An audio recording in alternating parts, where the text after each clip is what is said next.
Kasi dyan ang balita. Ito, kaya lang pa.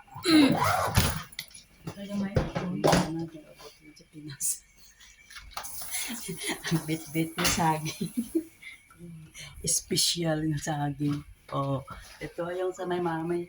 Philippine product na 3.18. 18. Oh, ayan pala katan. Wow.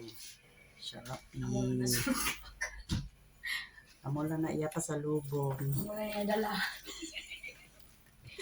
Nag-over pa. Kamu na bayaan pa sa iyong plano. Ano din ang nito. Oh. Ayan. Tapos, ito oh. Wow. Tatlo. I love you. I love you, avocado.